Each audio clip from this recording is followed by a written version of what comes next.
Welcome to the Trade Show podcast, the home for conversations with global leaders in the trade show and events business.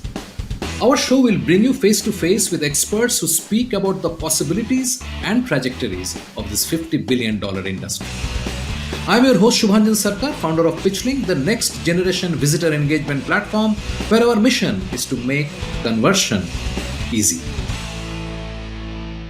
Welcome to this episode of the Trade Show podcast. Thank you for listening and your continued feedback.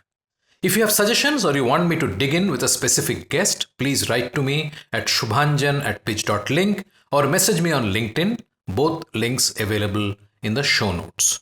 My guest today is Kai Hattendorf, one of the most prominent thought leaders in the global business events industry, building on a decades-long legacy of transformation and innovation. He serves as the managing partner at JWC, the globally leading management consultancy specializing in the exhibition, trade fair, and conference industry. The post-pandemic recovery, with the growth taken for granted from the very low base after that the pandemic sent us to, that is completed. So the growth is now coming from actual industry growth and not from recapturing a size we had before by 2019. That also means that growth is more uneven. There are some markets and regions that grow significantly faster than other markets and regions.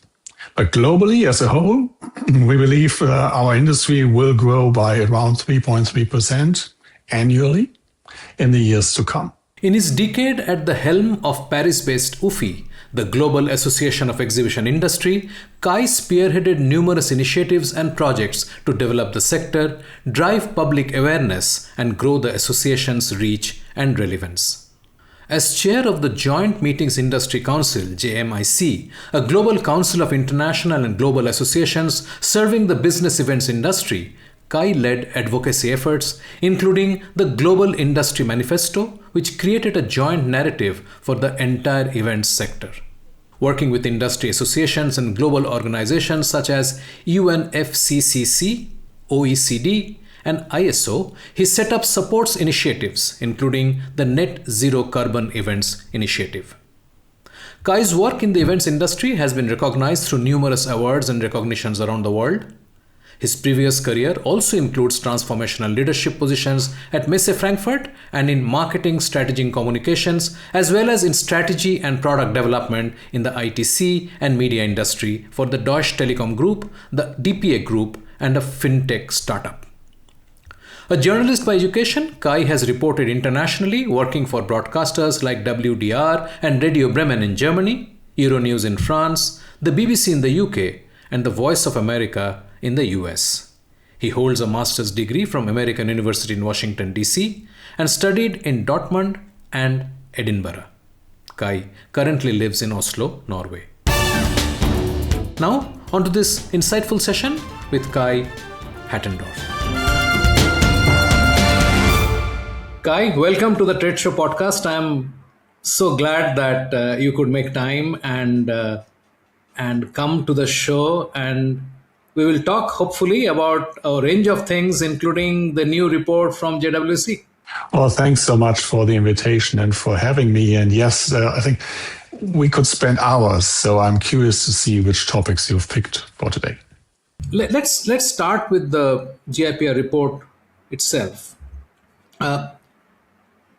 What sort of struck me, because you know that I spoke to some of your colleagues last year about last year's report on this show.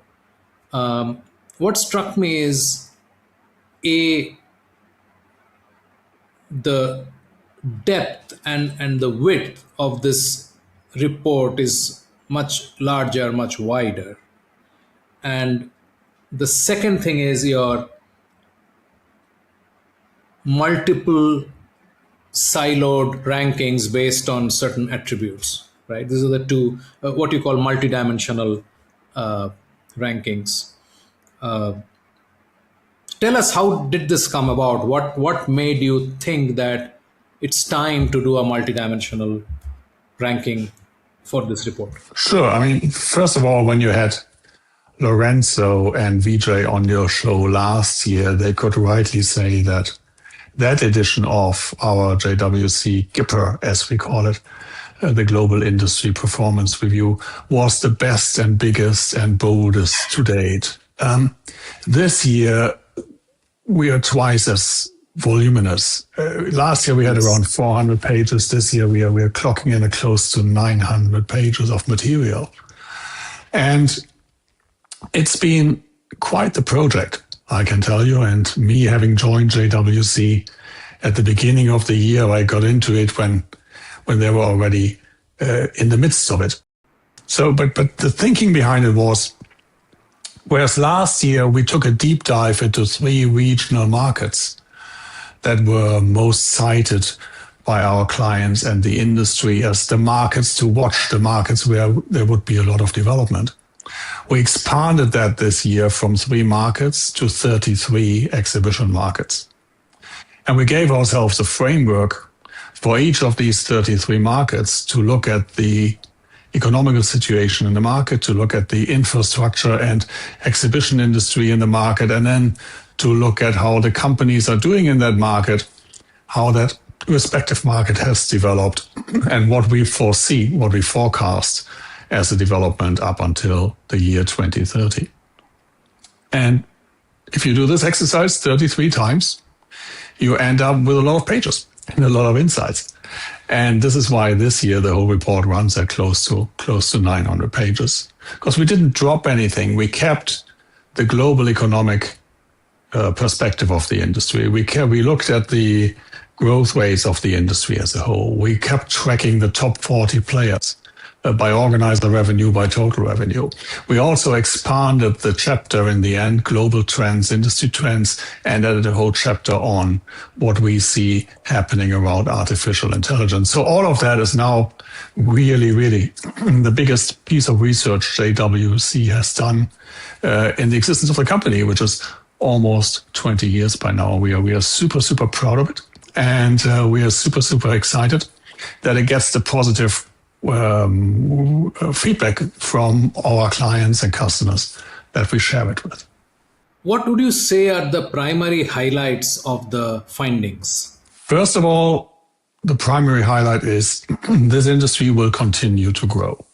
The post-pandemic recovery, with the growth taken for granted from the very low base after that the pandemic sent us to, that is completed. So the growth is now coming from actual industry growth and not from recapturing a size we had before by 2019. That also means that growth is more uneven. There are some markets and regions that grow significantly faster than other markets and regions.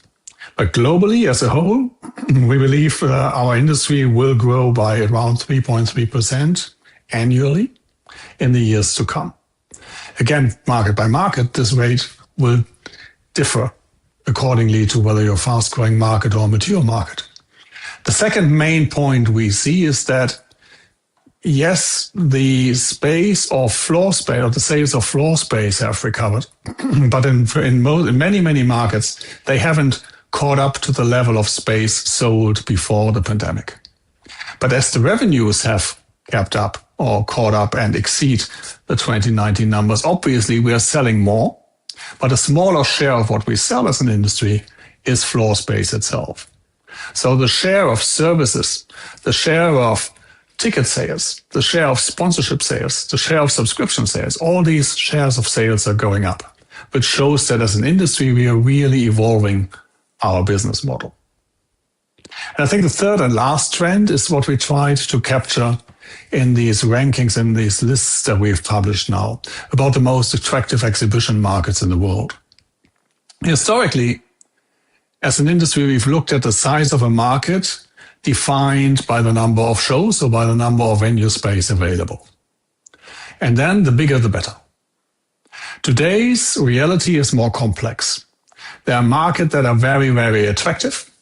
There are markets that are maybe not as developed, but provide a lot of competitive opportunity for organizers going into these markets.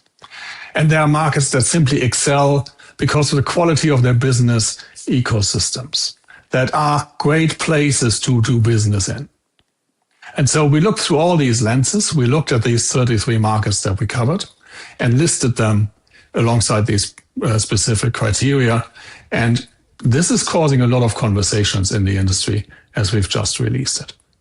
One quick point, which of course you explained a bit, but I would like to sort of touch upon that, is that the growth primarily is coming from raising of prices and not so much as real growth in terms of square footage or booths or more exhibitors coming in. So essentially the unit prices have gone up, and that initially I guess got justified because of COVID, that post-COVID prices have gone up and so on. So my quick question to you on that is that a sustainable engine for growth, or would there be, and what kind of corresponding rise in costs did it entail? Well, we've been through a phase of rather high inflation globally after the pandemic. So if you look at the purchase price parity indices, you see that between 15 and 20% is on average what the costs have gone up for the organizers. So obviously you had to raise prices correspondingly to make up for these additional expenses on your end. So, but we do see this divergence between value and volume. We do see a higher share of revenue being generated out of services, matchmaking services, rigging services, food and beverage, all kinds of digital add-on products that are becoming ever more relevant in the bottom line for the international organizers. As I think as an industry, we are migrating away from simply having people in a space and providing an opportunity to meet, to actually facilitating a lot of these conversations and facilitating a lot of these meetings through digital services and products.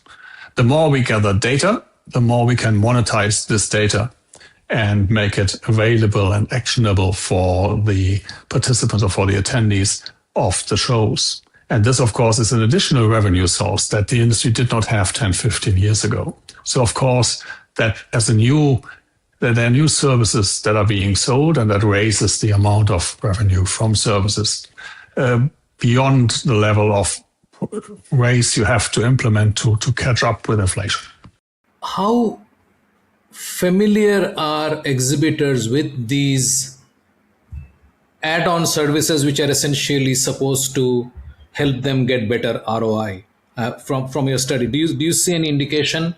Because when I talk to exhibitors, typically I hear that, we have been fleeced for every additional television and for every additional thing. So we are trying to see how we can avoid taking additional services from the organizer. Because, I mean, again, these are all anecdotal, not researched feedback. But when I have conversations, this is what I hear. So how is there any data on how welcoming are exhibitors? I think what you're describing, is a show-related services sales. Right. And again, India is a different market than, say, the US, is a different market than the UAE, is a different market than, say, Australia.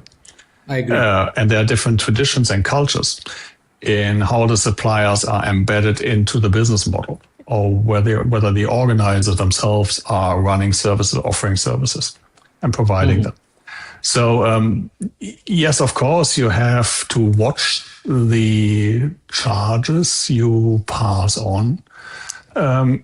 We are very familiar with a big discussion in the US about the costs to attend for the exhibitor.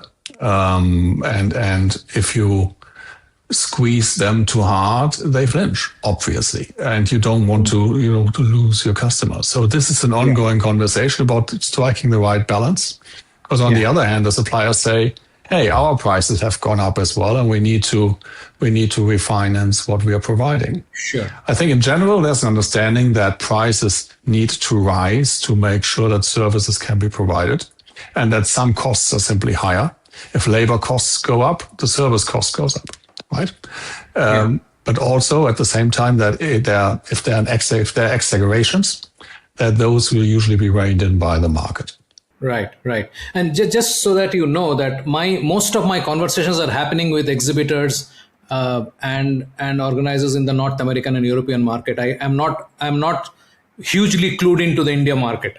Just so that we are clear where my information is coming from. Then I gave you the right examples from the US here. Exactly.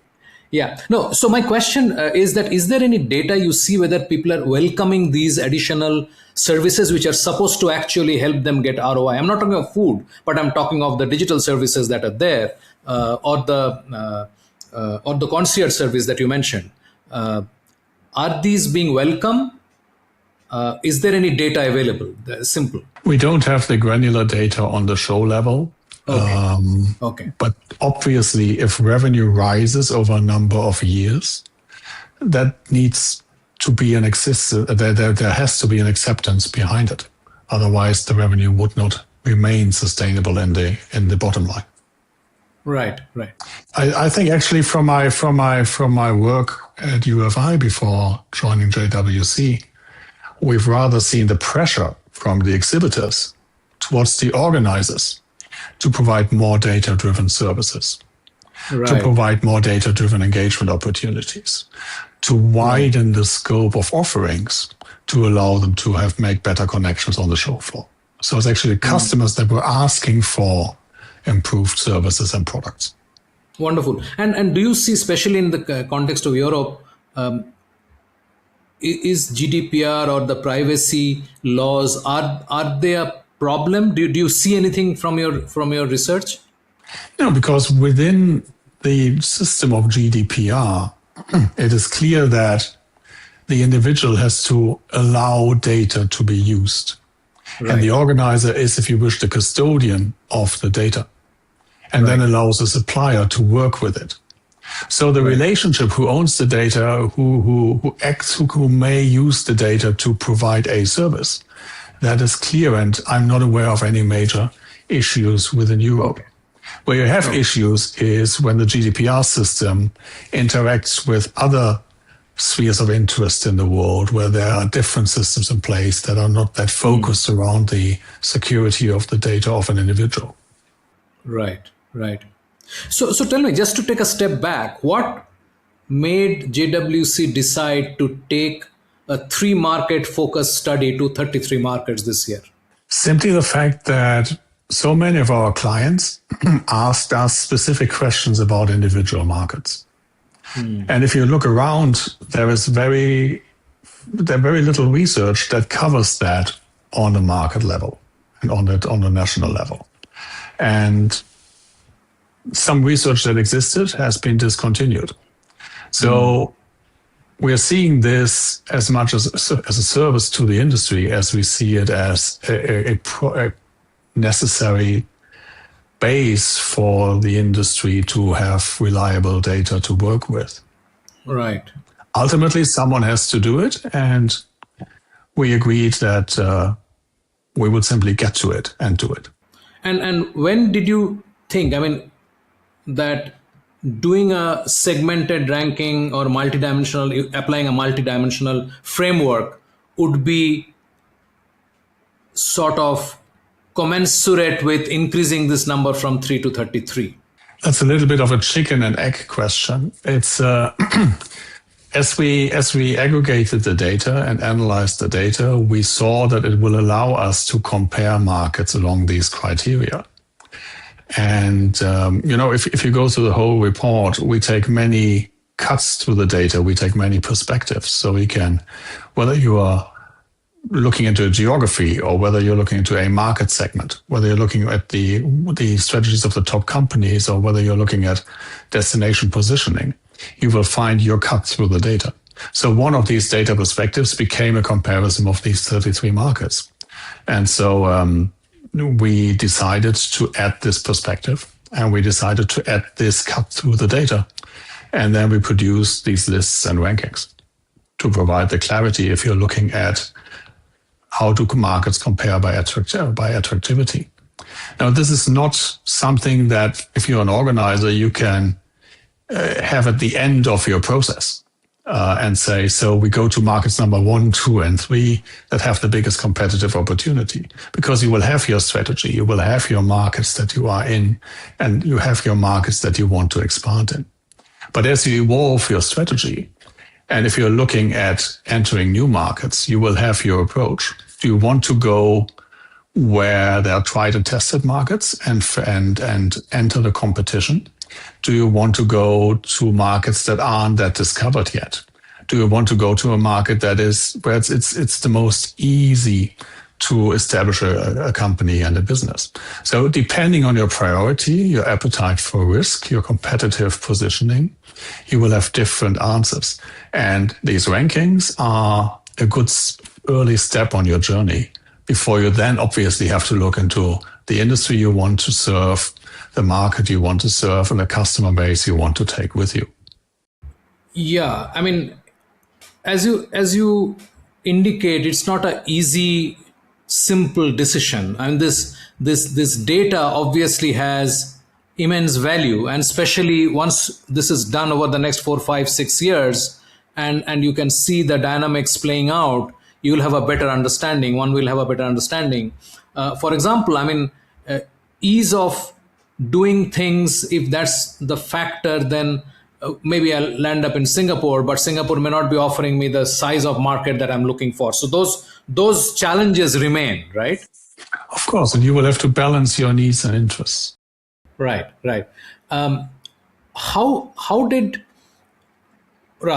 What are the factors which made India the number one in the attractiveness silo? Is it the size of market? Because there are still a lot of concerns about the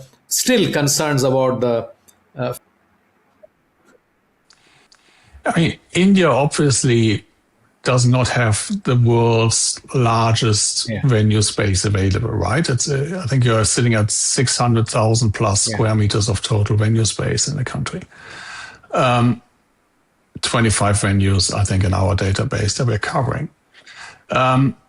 You have around 60 organizers active in your market, and of our top 40 list, around a dozen of the international players are active in India.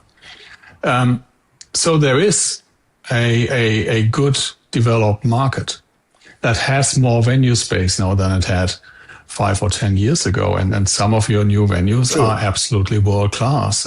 We don't need to go through the list. India has come a long way in the last 10 years.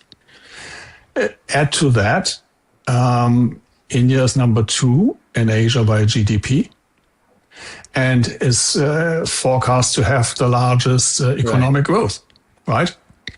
So trade shows, business events follow markets.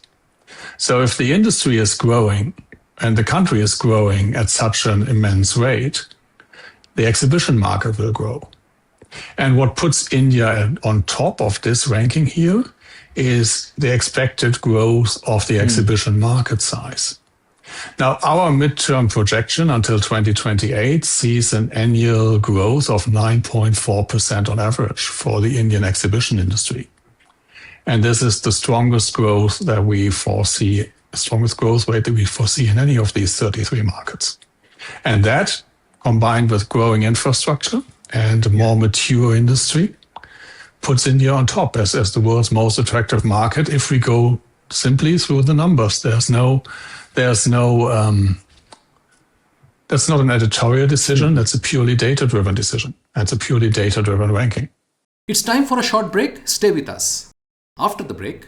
So again, what we did when we analyzed this, and it's in the outlook part of the report, we drew a map and gave ourselves a matrix, a value matrix of products and services.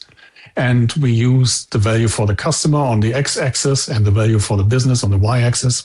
And we placed products and services that are driven by AI on these respective axes to see where are services that actually move the needle.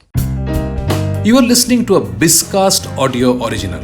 Podcasting is one of the fastest growing content marketing avenues today. We can help you exploit this largely untapped marketing opportunity. We can craft your audio strategy and leverage the wide reach and easy streaming capability that smartphone penetration provides. It is powerful and personal. Talk to us to find out how podcasting can help you build your brand and reach out to target audiences. Welcome back. I'm Shubhanjan Sarkar, your host for the Trade Show podcast and founder of PitchLink, the visitor engagement platform. let's dive right back into the episode. Let's move to AI, which is basically, I think, that's upfront in everybody's mind, right? And AI is not only impacting the exhibition business, it's impacting everything. So it is like an internet kind of moment, right? Which impacts everything. So and you wrote a very interesting article on where the AI is sort of meeting the event business. Where, according to the report, what do you see as the biggest areas of impact that AI is going to have in the short run?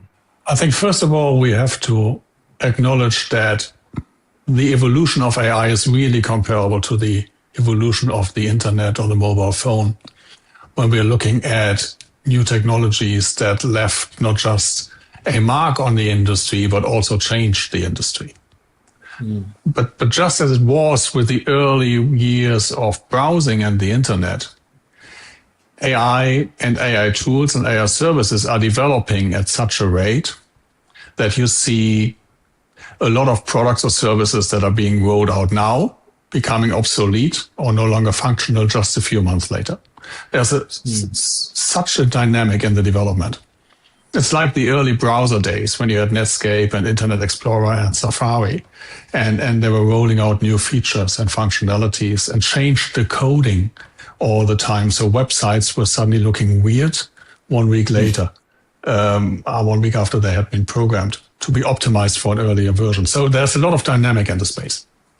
I think what we've seen over the last 3 years is, and an organization like UFI have tracked that, how we as an industry are opening up to using AI and then implementing AI applications into the way we work as companies and businesses. And that a small but growing number are building their own AI solutions based on some of the AI platforms out there. So they develop their own proprietary solutions based on these platforms. What we haven't really discussed much as an industry is how to drive value for the customer, for the attendee, and how to make money with AI-driven functions and services as organizers or operators. And I think this is the conversation, and that's where you referenced my article from last week. That is the conversation we need to have now as in the industry going forward, as we have learned the basics of AI, as we see what works, what does not work well, and what can we make work. That we look at products and services that provide value to the exhibitors and visitors, and that we look at products and services that actually provide us with a revenue or profit potential. So again, what we did when we analyzed this, and it's in the outlook part of the report, we drew a map and gave ourselves a matrix, a value matrix of products and services. And we used the value for the customer on the x-axis and the value for the business on the y-axis. And we placed products and services that are driven by AI on these respective axes to see where are services that actually move the needle, right? Mm-hmm. And you have something like curated content with session summaries. So AI capturing the content of conference sessions or sessions on the show floor. That, of course, has some value to the exhibitors and visitors, but it has already become a commodity. So it can't really be monetized well for the organizer. You have, obviously, qualitative sentiment analysis that organizers can do during the show and then analyze post-event that provide a big value for the organizer, but are essentially invisible for the customer. And you have areas like value-based pricing that are providing value to the customer because you pay for the value from that space, from that exact positioning, and of course improve the bottom line of the of the organizer significantly. So they are sitting in the sweet spots. And we believe that the conversation for the next 12 to 24 months should no longer focus on how can AI help us to write better marketing copy or to streamline sales outreach, but should really focus on how can we use AI to improve the outcome for the attendee at the show or before the show or after the show. Because what AI ultimately drives is this ongoing transformation of our industry from being focused on a few show days a year into something that covers ideally the whole year. And we call that the impact gap between two shows. Others call it omni-channel 365 engagement. We are increasingly filling the time between shows with smaller shows, with digital content, with surveys, with engagement. Most of these channels are digital, and most of the channels can be driven by AI-driven services and products to really evolve from the show centricity to a deeper customer relationship and full year monetization. And I believe that's a conversation that we will have going forward much more intensely compared to the last 1 or 2 years. Do you think that the association-driven shows are in a better position to do this because they have the capacity to bring the attendees as well as the exhibitors in the same platform on a non-show time frame? Or is it something that any organizer will be able to achieve? Because, we know that building a community is extremely difficult. 2 or 3 years ago, I had a few conversations with organizers when I was still on the association side with UFI, and they were asking very probing questions around how we keep the UFI community engaged in between the UFI events. And I think that serves as an indicator to your question.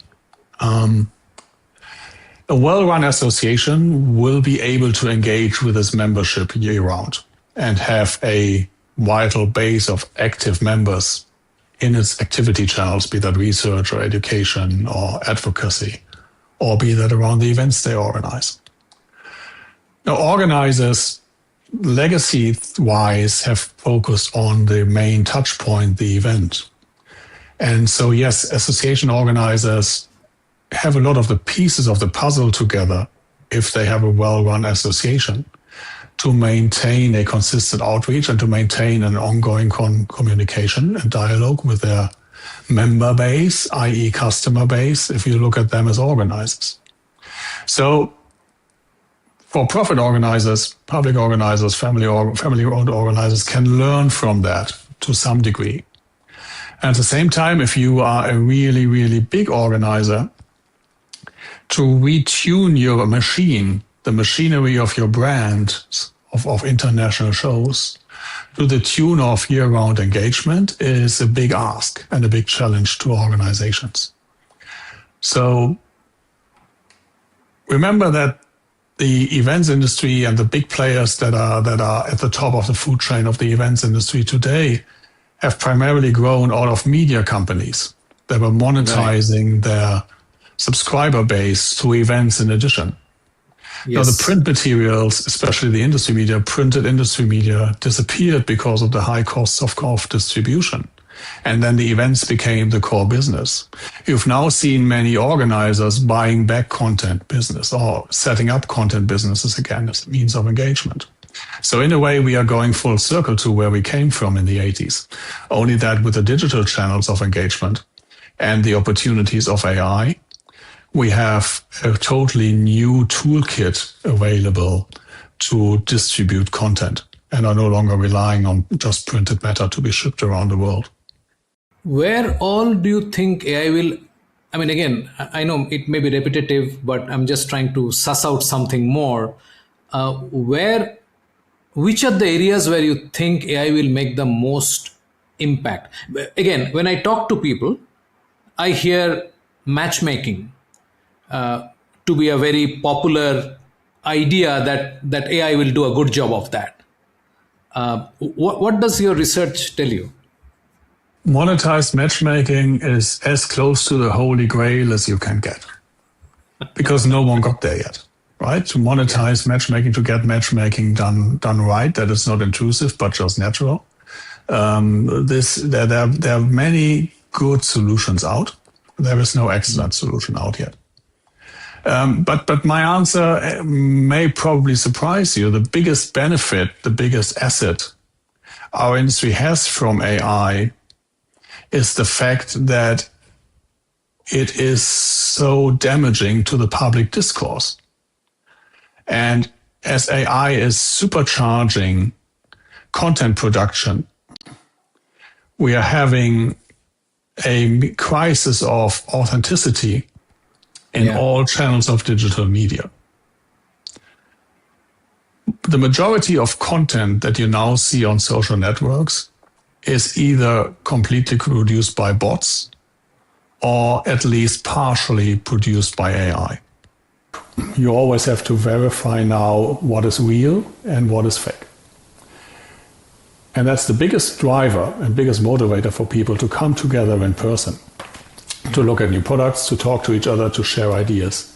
Face-to-face meetings, business events are really becoming the bastion of trust in a world that is primarily digital, where you can't be sure that the conversation you're watching actually took place. Right. But let me assure everyone that this conversation is real and is really taking place right now. Absolutely. Yeah, so authenticity, I think it is becoming increasingly difficult because I've seen some footage, I'm sure you have too, which are absolutely Hollywood quality being done through AI with a day's effort, 3 minutes of video, incredibly good, featuring the president of the United States and so on, and it looks very real, and that's in video. So when you're talking of articles and reports and such, it's far simpler to get it done. Obviously, when you look closer, the quality will never be as good, or it will be repetitive. It has its limitations, but I think the premium that it puts on the authenticity which the in-person industry provides is not comparable. Anything else you want to highlight before we move on and talk about the fun thing that I wanted to do with you about the 11-star experience? I think it's time for the fun things. Okay, good.